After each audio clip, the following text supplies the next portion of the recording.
All right. Hey, thank you for joining this live stream. I know that you've all got a lot going on, but this is an important time together. It's a time to be strategic. It's a time to have our opportunity antenna up, listening for something that you can do and take and put into action. The title, as you know, is Redefining Risk in the Face of the Unknown. And boy, do we ever have a lot of unknown.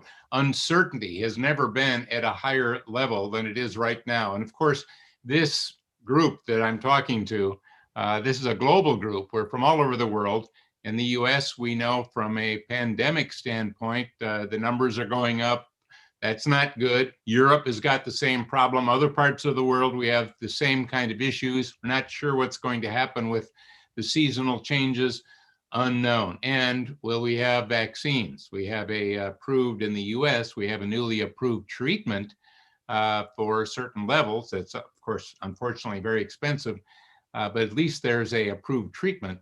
But I think what we have really is more opportunity than ever before. Yeah. Why? Because for several reasons. And then I want to get into how we manage the risk of moving forward with certainty and with something that we can feel confident about. Let's just talk about the opportunity that's available to us right now. Everyone's hurting in some way, everywhere. If your business is going really well, and a lot of businesses are thriving right now, again, in the United States and in other parts of the Northern Hemisphere, because we do have people in the Southern Hemisphere on this live stream. During the summer months, if you were trying to buy a boat, whether it's a kayak or a fishing boat or anything else, good luck. An RV, well, good luck. You were trying to get a tent, good luck. In other words, there were a lot of things that people were using because they have shifted. They were forced to change their behaviors. And that has created opportunities. Of course, there are people that are thriving. And as I've said in the past, there are people that are hurting because a lot of things, restaurants and bars and other things that have either closed down, dramatically reduced, or shut down and furloughed workers. So we've got extremes. My point is, no matter what, we all are hurting in some way. And that means the ability to make a difference has never been greater. And for those of you that are new, and we do have quite a few people that have never attended any of my open webinars before, a couple of key points I've made in the past, I'll just make those right now. And one is that we will get on the other side of the pandemic. This global pandemic will not last forever.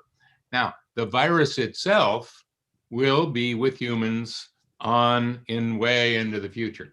Just like all viruses, once they can infect a human host, they're there and they're with us forever. However, we can remediate them, just like we did with chickenpox, just like we did with measles and mumps and all these other things that few people have. When we have vaccines and treatments, all of a sudden it becomes a non-issue.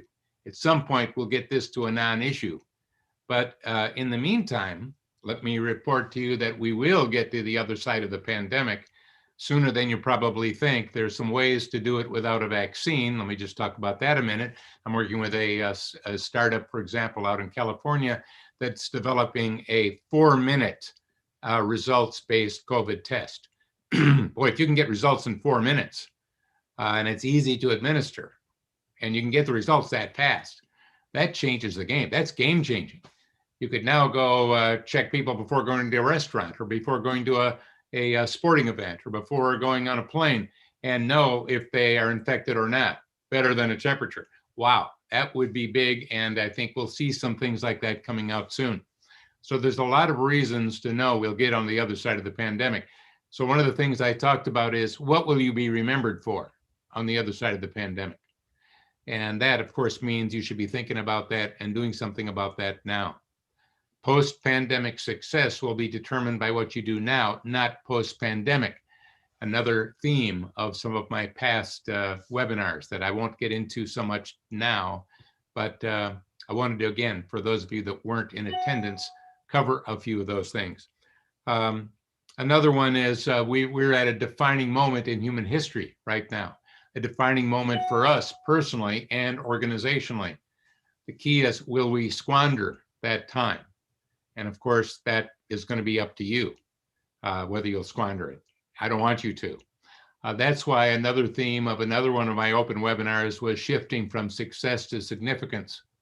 And that means that success is all about you. It's all about your organization and all of the great things you're doing. Significance is about what you're doing for others. And when you elevate your personal significance, when you elevate your organizational significance, success dramatically follows. Let me also just say to all of you that are tuning in, congratulations, because you have been using my words as a catalyst to go off and do significant things. And I've received so many emails and even read about many of you in the news doing really significant things, both personally and organizationally. As a matter of fact, I would like you to email me anything that you're doing that has been driven by thinking differently, thinking out of the box, using certainty, becoming anticipatory versus reactionary, any of those kind of stories.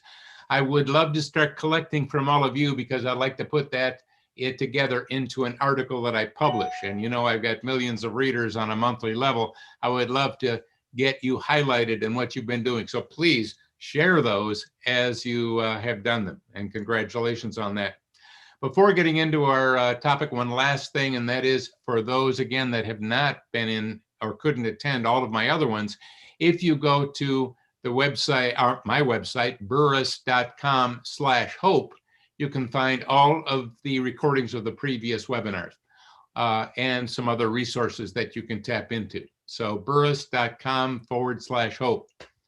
All right, let's talk about redefining risk, because there's risk in changing. There's risk in innovating. There's risk if you've got some sort of business process transformation, product or service transformation taking place. Hey, there's risk. There is risk almost in everything. And I would like you to think of a risk meter. This really helps me out a lot. I'd like you to think of it that way. Now, I would like to think of a personal risk meter, high, low. I'd like you to think of a business risk meter, and it could be for your entire business, or it could be for your team, or it could be for, an initiative that you have within your organization right now. There's risk to everything that we do. And I would like you to figure out, where that might be. And of course, a lot of it is driven by up here, your perception of reality. Because our perception of reality is even more important in many ways than reality. Because how we perceive it, how we feel about it, determines how we act on it. Let me give you some examples of how I've used that in my businesses and in my life. I know when I started out, I think many of you might know, teaching. I taught science, biology, physics for about 8 years.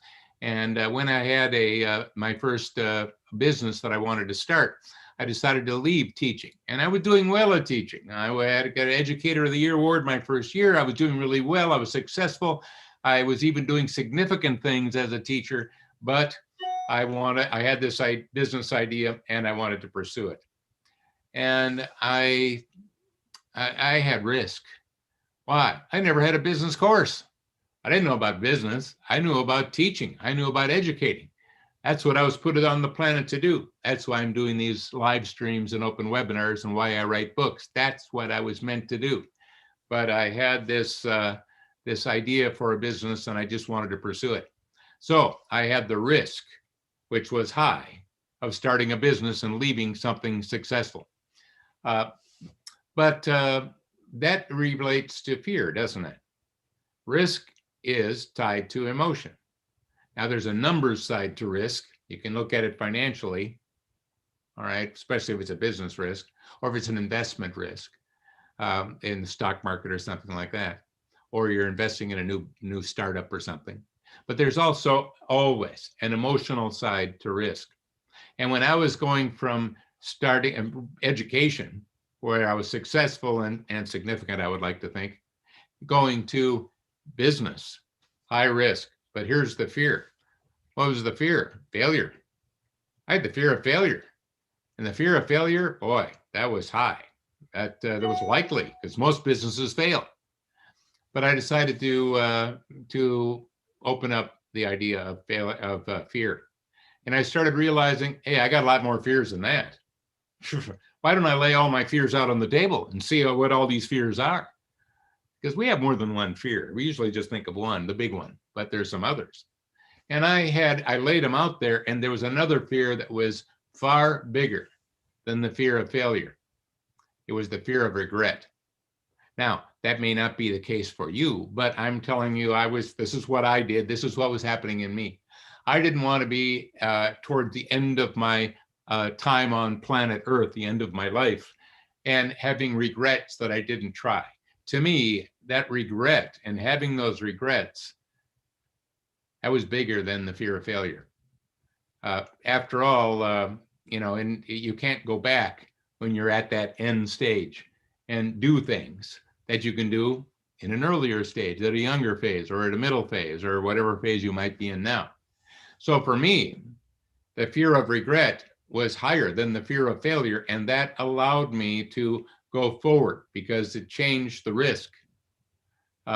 Secondly, it changed my risk because now it was about, well, the risk of having regret in not doing it. The cost of the no. This is an important concept. The cost of not going forward all of a sudden shifted from highly risky to now the cost of the no is actually too high. I can hear in the background, I think I've got I forgot to turn my emails off, and I think I have some emails coming in, and I'm hearing little dings, and I hope you're not hearing them, but you might be. You know what I'm going to do? I'm going to make sure that I've got my, I have it turned on. Excuse me a minute. Let me just turn that off so you don't hear those okay, hopefully those will now go away. If you were hearing, I'm sorry about that. Okay, let's go back to the risk and the risk meter. When I was a young guy, I had a little different view of risk than I do now at this point in my life.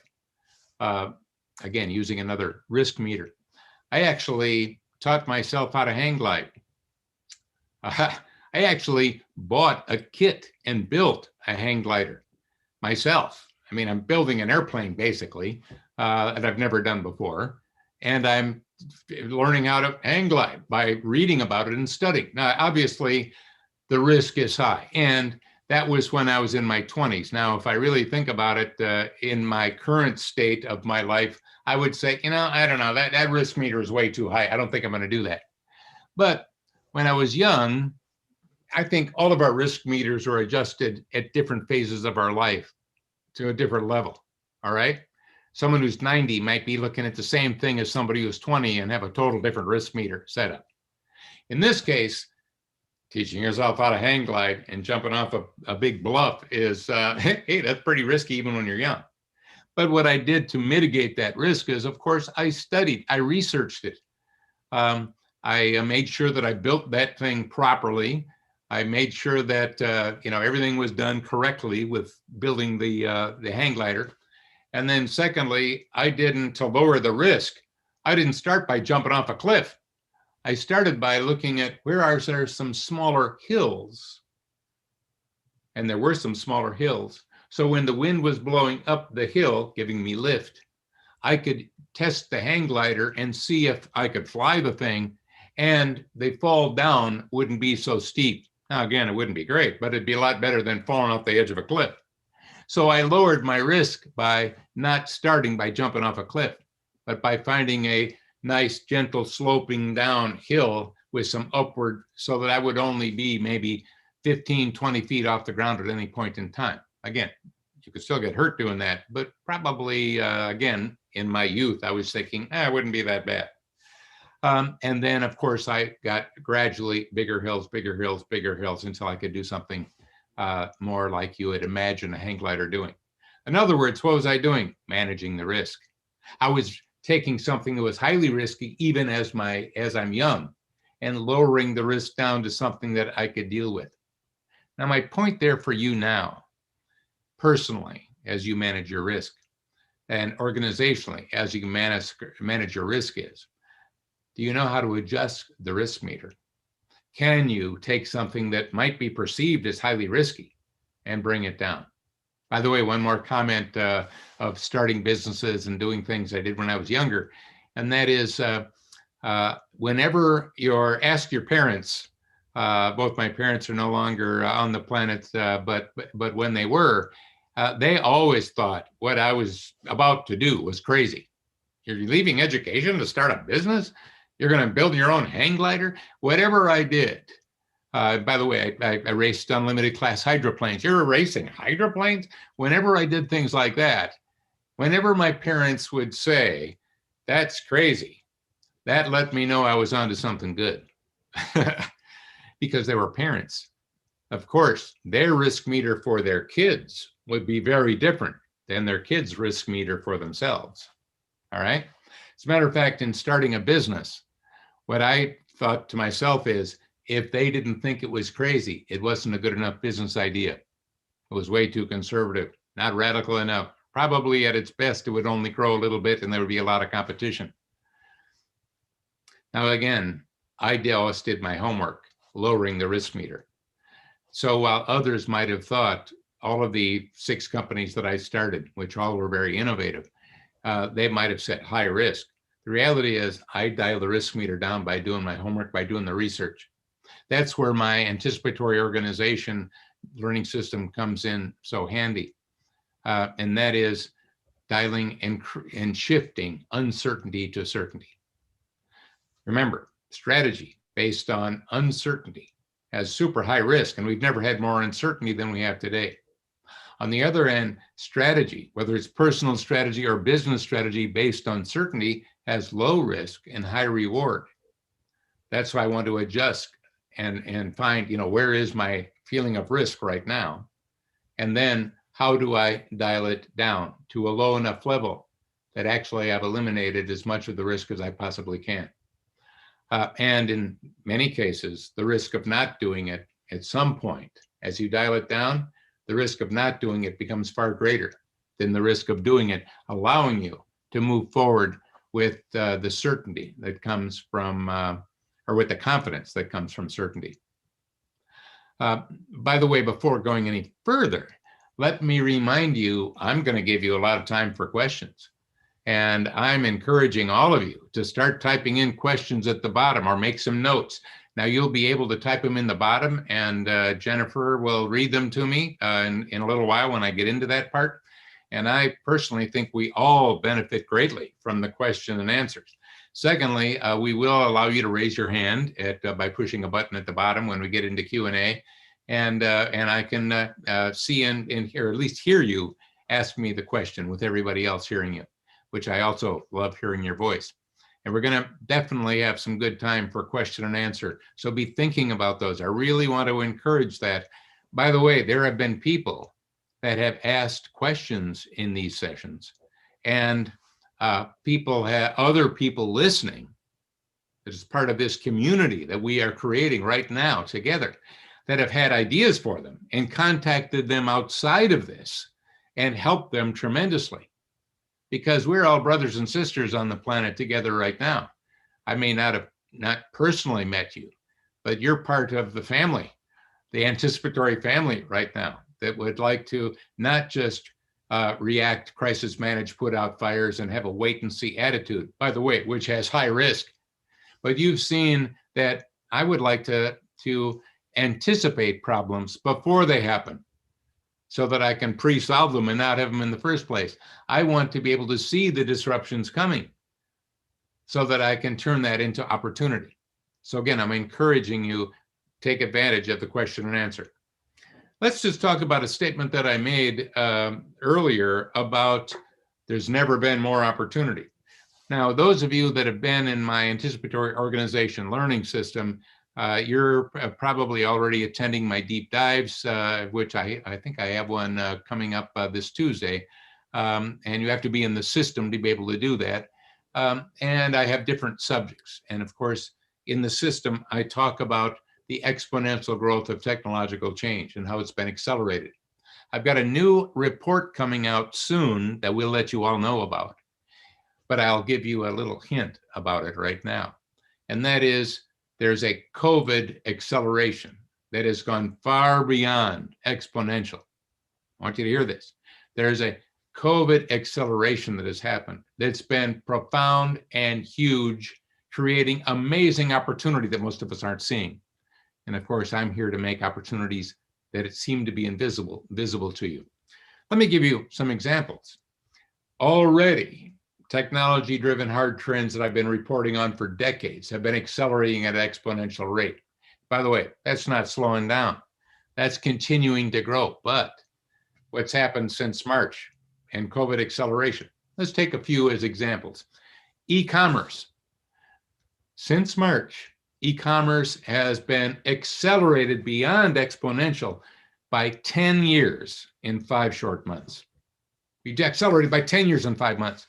Now, if you think about it, well, that kind of makes sense. I mean, we all kind of hunkered down, locked in, and started buying online a lot more. Didn't want to go in stores as much. All makes sense. Let's take, how about another one? Remote working. Hey, we're not going to the office much anymore. 10 years. See, you could have worked remotely using programs like Zoom and others way before COVID, but we didn't that much. It was all available to us. We didn't do it. We didn't have a lot of virtual meetings. We didn't have a lot of virtual conferences. Now, what's happened now? 10 years in 5 months. Huge, giant. And I'll help you to see the opportunities in that in a minute. Just a couple of more. How about telemedicine? Telemedicine, 5 years in 5 months. Try to have an appointment with a doctor right now. They're probably going to want to do a video conference first and talk to you about your symptoms and so on. That has gone up, like I said, 5 years and 5 months. That was available to them. They knew all about it, and it's been available to them for over 10 years, even with bandwidth 10 years ago. And of course, much better since we've had 4G. But now, what? Hey, we're using it. How about teleeducation, teaching remotely? Talk to a teacher. Yeah, that's accelerated huge, 8 years to 10 years in 5 months. Now, I've given you some robotics and others. I'm going to give you a report where I'm getting into not just how it's accelerated, but the opportunities for you. And that'll be in a series of some upcoming blogs, as well as some new trend accelerators that I'm going to be talking about. And we'll keep you posted on that. And I'm sure you're probably already subscribed to my blogs and getting that information. But let's just talk about, again, the opportunity and the risk of not paying attention to these. Let's talk about, how about remote working? A lot of people have asked me about, will we go back to the office? And of course, as you might guess, I am doing a lot of virtual speaking. I've given probably more virtual speeches at virtual conferences since March than ever before. Lots of them. Sometimes yesterday I did 2 in one day. And I couldn't have done that in the real world because I couldn't have hopped on a plane and flown to that other conference in time to do it. And there was only 90 minutes apart. But in the virtual world, I can. And remember the both and concept for those of you in the learning system. Instead of either, the future is either this or that. Well, actually, the future is this and that. Meaning, is the office going away? We're not going to have offices? And again, the answer is, oh, just like with all these others. Is it all going to be e-commerce? We're never going to go back to retail? Is it going to be all telemedicine, teleeducation? We're not going back to school? You already know the answer. We're going to do a big part of both now because we have been changed. Our thinking has been changed. We now know you can actually be effective in the virtual world. But we also know the power of eyeball to eyeball, handshake to handshake, humans actually in contact with each other and how important that is. It's a both and world. So what's going to happen? And this is where opportunity is. Rethinking through the office as we start opening up and going back. What does it mean? Are we all just going to go back?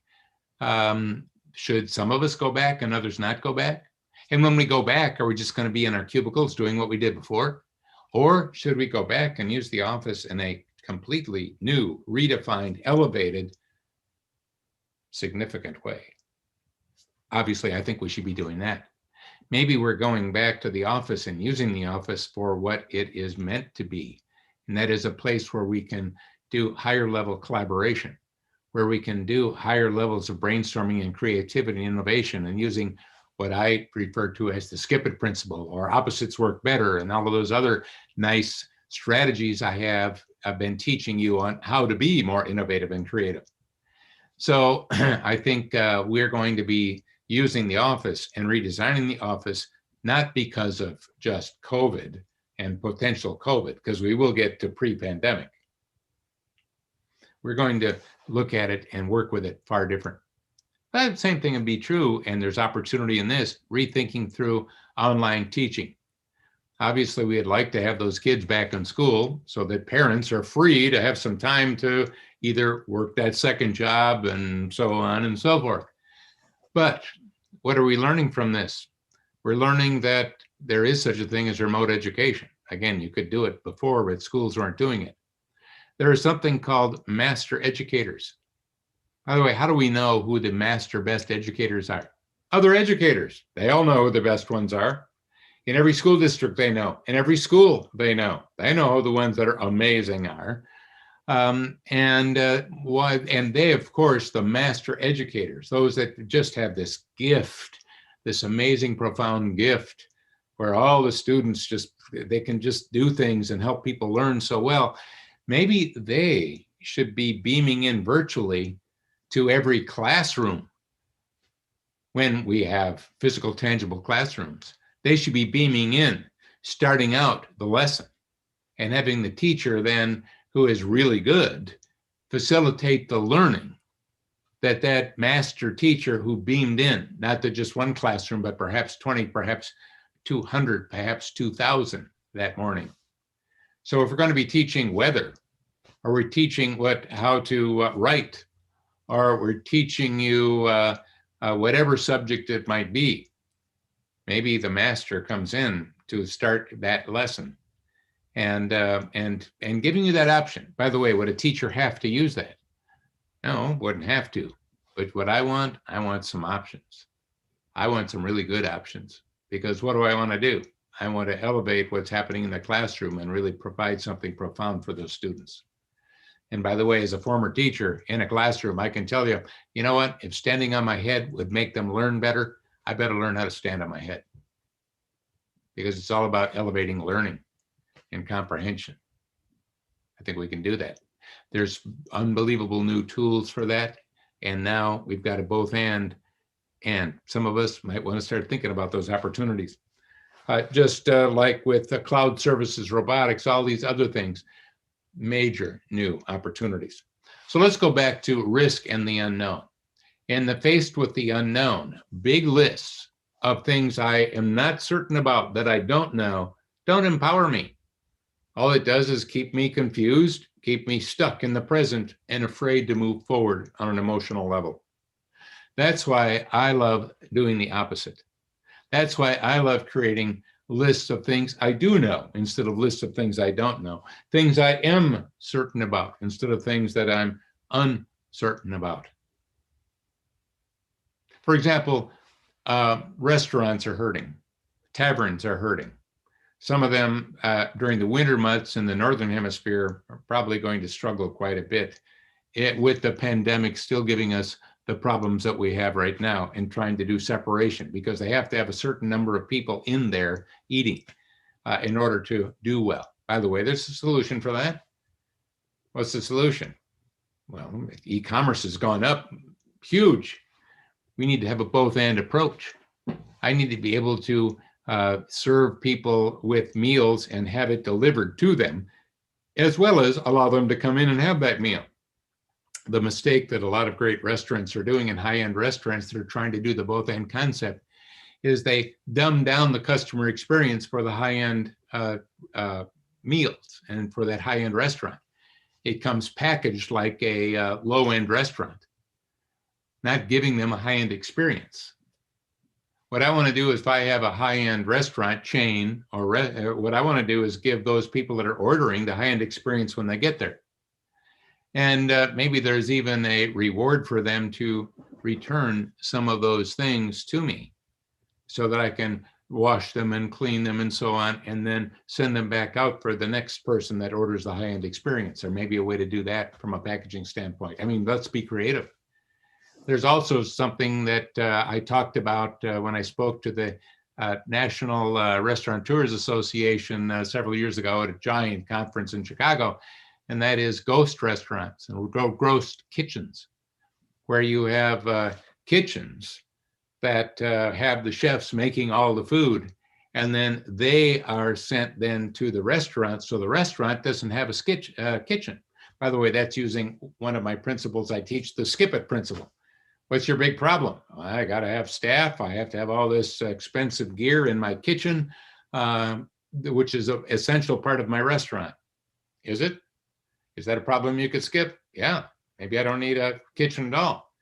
Maybe what I really need is a ghost kitchen, which, by the way, is in a different place, which is a lower cost because it's got many ghost kitchens by many different restaurants, all with shared resources in there in terms of heating and stoves and ovens and all that kind of stuff, so that then I can get the food that comes in and we can put it together for my restaurant, people that are in my restaurant, and for the people who are doing e-commerce.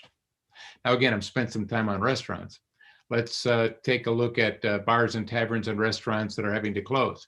Are people going to want to go to restaurants in the future and go to taverns? Yes.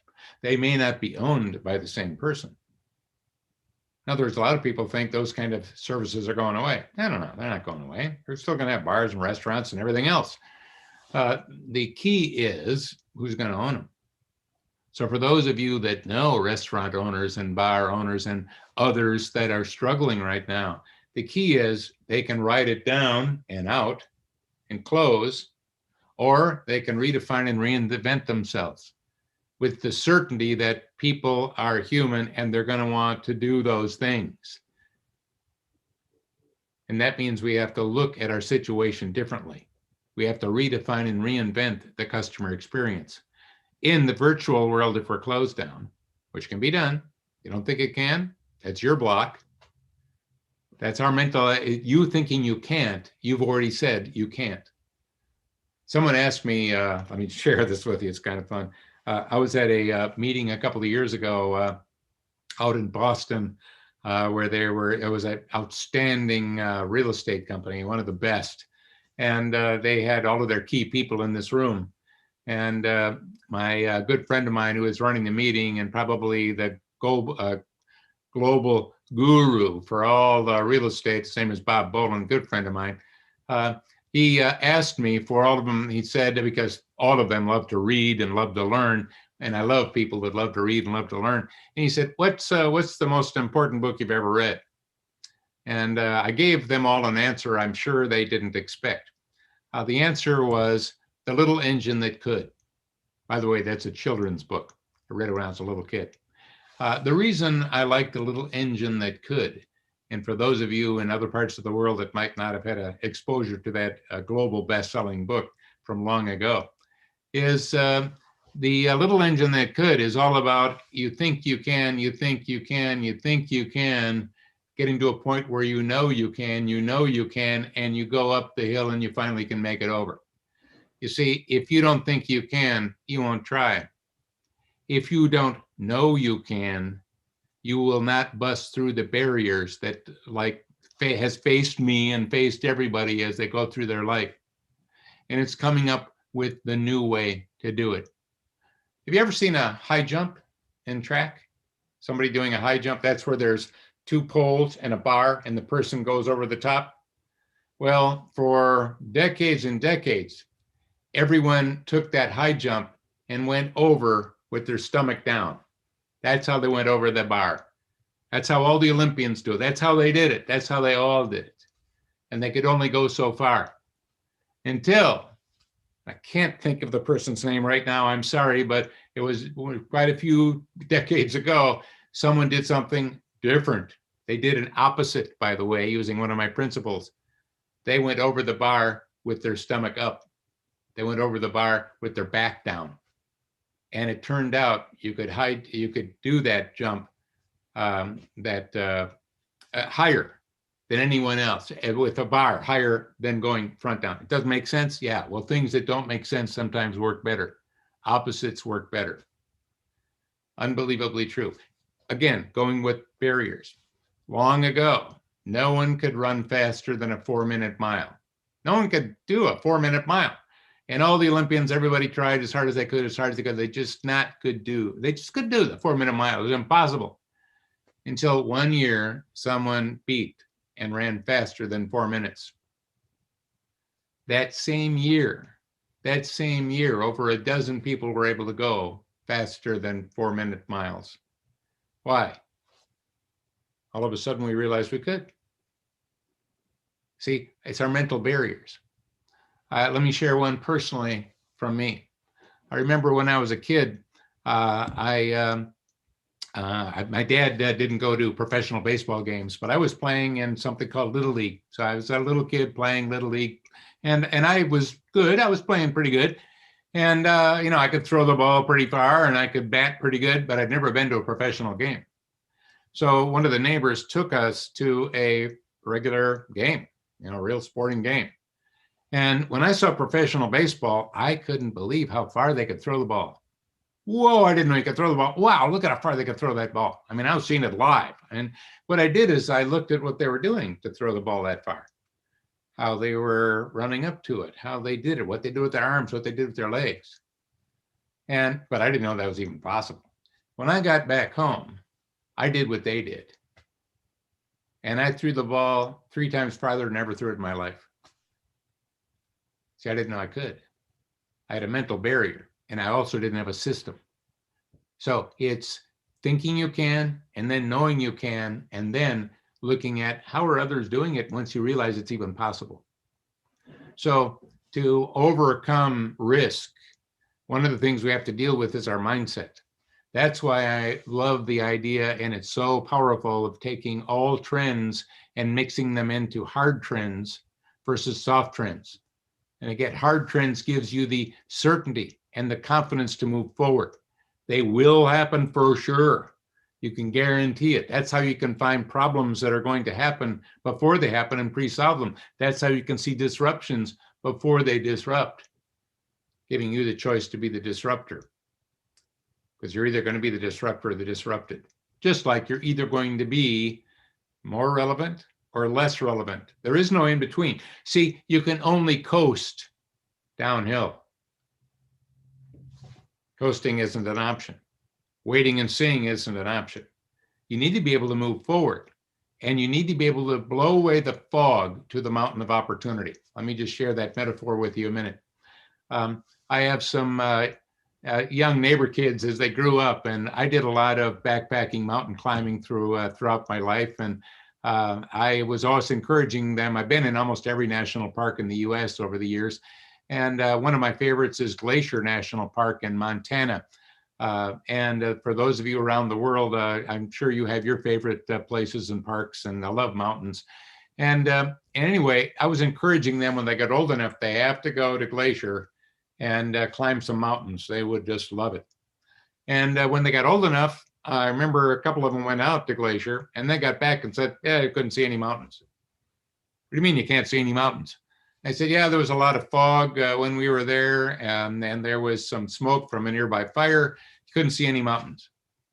Now, the mountains were there. They just couldn't see them. They were there. There is a mountain of opportunity that's steep and high. It's loaded with opportunity right now for all of us, but it's fogged in. By the way, what's the fog? It's the news. And I don't care what country you're in. I don't care whether you got an election going on or not. It doesn't matter. It's the news. You know why? Bad news sells. Good news doesn't sell. And if there is no bad news, what do? They give you the anniversary of bad news. But what I'd like you to do is to watch a little less of that news and a little less of the news that you've always gotten, because you're still learning the things you already know. And I would like you to tune in more to the news you need to know that could help you blow away the fog, see the opportunity, and move forward faster. All right, I've been talking for, wow, almost 40 minutes, and I promised time for question and answer. In a way, I'm sorry I went so long because I did want to give you a chance, but we can learn together. And I'll be doing another one of these open webinars. I call them live streams now in another few weeks. Keep tuned to that. I really encourage you to attend the deep dive I'm doing on Tuesday. So, Jennifer, do we have any questions? We do, but we've had about 10 people comment saying that the high jump person that perfected the opposite move was Dick Fosbury. He invented the Fosbury flop. Oh, thank you so much. Thank you. I could not remember his name, and that is such a great example. I really appreciate that. You know, let me just stop for a second and tell you how much I really cherish all of you and care about all of you. I really do. I mean, you are really important to me because we are a connected family. Matter of fact, if I could have a wish, I would love to personally meet each and every one of you someday. But in a way, we can through this question and answer right now. So, Jennifer, what else do we have? Yep, question from Gail. She says, some CEOs are struggling to make sense of all that's happening and don't have enough trust in their leaders and organizations or institutions that impact them. Without a shared understanding of problems, opportunities, and desired trust, they have trouble picking a path going forward. What do you advise? Thank you very much, Gail. Yes, I think you've hit on a couple of big themes. One of them is trust. If you don't have trust, it's hard to move forward. And by the way, truth and trust are sometimes different things. That's because there's information, there's misinformation, and there's disinformation. And I would call misinformation, of course, not accurate. And disinformation is believed inaccurate information. So I think it's important for us all to dig deeper as we get information to make sure that we're separating it out and that you can verify. I know when I share something with you, I want to verify everything with multiple sources so that I can make sure I'm giving you something that is solid and in good information. So to do that, I think number one, it's hard to see a way forward when you're looking at everything. Just like it's hard to solve a problem when you've got multiple problems. It's really good to boil it down to something specific so that you can deal with that specific thing. Let me give you a simple example. Let's say we're talking about a family situation. Let's say a kid named Johnny is having trouble. It's having trouble with math and having trouble getting along with other kids in school. How do you solve that? Well, that's hard. Why? You got two problems. And there isn't a good solution for those two problems. However, if you break them apart, there's a good solution for each one. So my point is, as you deal with problems, it's good to make sure, do you have multiple problems all jumbled together, and that's why you can't find a way through? Or have you started to break them into some components that are easily solvable? All right. Secondly, we need to be looking at what can we be certain about? And that's where, again, risk is in uncertainty. That's why leaders are having trouble making decisions. That's why they're having trouble finding a path. It looks like you can't be certain of anything. And that's where you start with some way to get started. For example, when the stock market's going down, will it go down to zero? Well, no, it won't. It'll go back up again. By the way, will it keep going up forever? No, it'll go back down again. Are you certain? Yeah. I remember during the last big recession, real estate was, everything was going into foreclosure, and real estate were going down and people were getting out of real estate like crazy. And I remember I was talking to, I think, the top 50 real estate agents, and and they were all like looking at, the whole world is collapsing on them. They're all really bummed out. And I just said simply, well, let's just think for a minute. Will real estate prices go all the way down, down, down, and keep going down until everything is zero? And they all said, no. And will we get to a point when people will start buying because it got to a really good level of buying? And they all said yes. They started feeling better right away. They started getting a little bit more confidence. They started seeing the real future, an opportunity with a future with opportunity in it. And some of those started selling like crazy because they started specializing in foreclosed homes and other things. What I'm getting at is there's always opportunity. You've got to find what you can be certain about. Now, I gave you an example of cyclical change, and there are some cycles in play right now that are going to continue. And we can, are you preparing for winter? Are you preparing for spring and summer? Those all have different opportunities, regardless of COVID. And then with COVID in the mix, there's opportunities. Are you thinking those through? And how and what you can do with that? And then the other, of course, other than cyclical change, for those of you who have been following me know, I talk about hard trends and linear exponential changes. They aren't cycles. They aren't one way. They keep going. You know, once people park their bicycle and get a car in China, they're not going back to bikes and getting rid of all their cars. And once the people in India get refrigeration for their home, they're not going to say, we don't need refrigeration. And once people get smartphones in Africa, they're not going to say, we don't need smartphones, because that smartphone is also their bank. It's also their television. It's also everything else. It's their global infrastructure. You see, these are one way that of changes, and really at a transformational level, that gives us a way to see the future. And when you can start to see the future with clarity, you blow away the fog, what you actually can do is you can get the confidence to move forward. So what I'm suggesting is make that list of all of them. Say, start your meeting. If you're in that meeting or you're talking to them, Gail, say, what are we certain about? Let's start with that. What do we know? What can we be confident? And maybe take an internal approach first, meaning our company, our organization, our team, and then do it externally, our marketplace, our customers.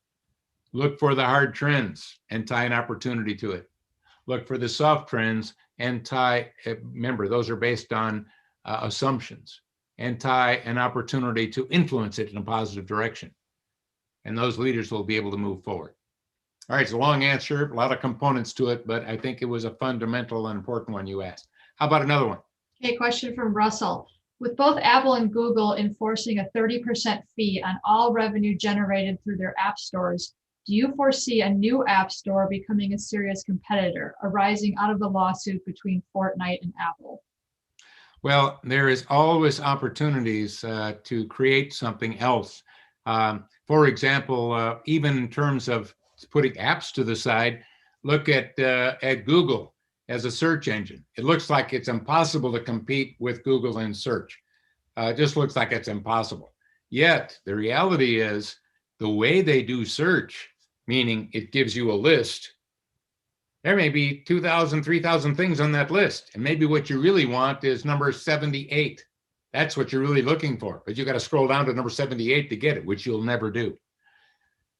Does that mean there's opportunity to redefine and reinvent what search really is and what it can do for you, helping you to get what you're really looking for instead of what they want me to find? I'm just saying even Google is at risk right now. They just don't know it, because you could redefine and reinvent search.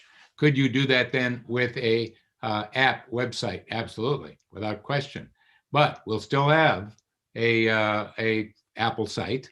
And by the way, when we look at Apple and we look at Android and the different those two competing ones and what they have inside, it doesn't mean you can't make money. You can still make money, do quite well with that. And I think most of you, or many of you, might know I put together a number of years ago the first national real estate apps and the first international real estate apps. And it was the 7th most downloaded app in the Apple Store within the first week. So yes, and I found a way to make money off of that. So there is a way that you can do it. But to answer your question, I think there's always opportunity for a new one that will work on an iPhone and work on the others. Absolutely. All right, another one. Okay, question from Maja. When you were pivoting from your teaching career into the business world, did you know immediately that your business would provide in-mass education even before all the tech for it was available? And could that be a hint of what teachers of the future might all have to do? Compete on a global teaching market with much more accountability for a measurable impact. Thank you for all your generosity and wisdom. Well, thank you. I'll take there's many elements to that part. Let me take the last part first. The opportunity for master educators has never been greater at all grade levels, because it's now we're just to a point with instantaneous translation of any language. where I could be talking and it could be coming out in Mandarin and in real time or close to real time translation like that, which would be really powerful for me as an educator or any other language for that matter. So I think the opportunities for that is really huge. Going back to when I started my first business, which was in the dark ages technologically, basically, I did use the tools that were at hand. And here's something that I've written about extensively, but I want to share with you that fits your question. And that is, I don't want to compete at all, because you mentioned competing on a national or international level. I don't like competition. The more I compete, the more I look at my competition, the more I try to be like my competition, and the more I compete with my competition. I want to spend my time distancing myself from the competition as much as possible. And I've done that right from day one. So from day one, from my first business, and they've done well over the years, and they did well quickly. What I did was I looked at what the best were doing so that I knew what not to do. What I looked at is, what are they not doing? What are they doing badly?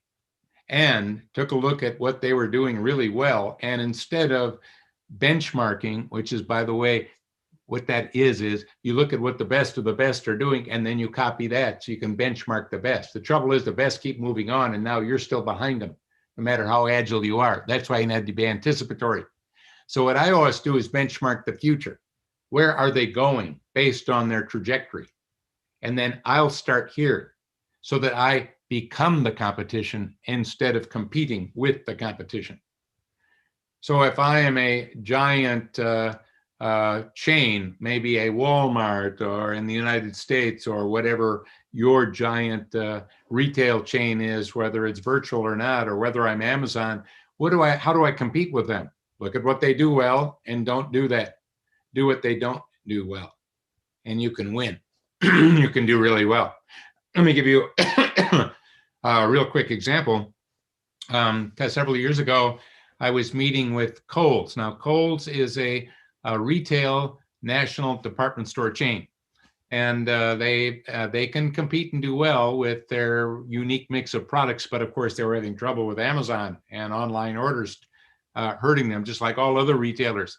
So now I was meeting just a few years ago with their top executives.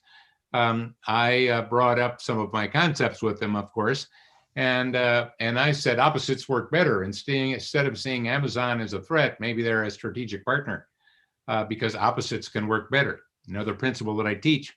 So I said, what is Amazon's biggest problem? Because everybody has problems, no matter how big or small you are. And their biggest problem was returns. Amazon gets a lot of returns, and they got to deal with all those returns, so it takes time and money. They'd rather be selling and not dealing with returns. So I suggested to Kohl's, why don't you become a national return center for Amazon, solving Amazon's problem?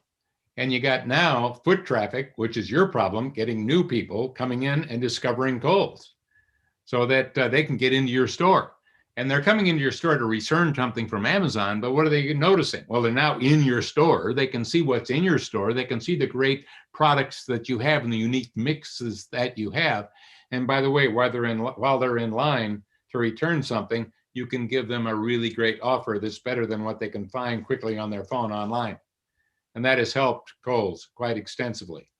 You see, even when you're struggling, you can do something really powerful, even in the retail world. All right, a few more. Question from Anita. What was the principle you mentioned in association to the high jump? The high jump. Opposites work better.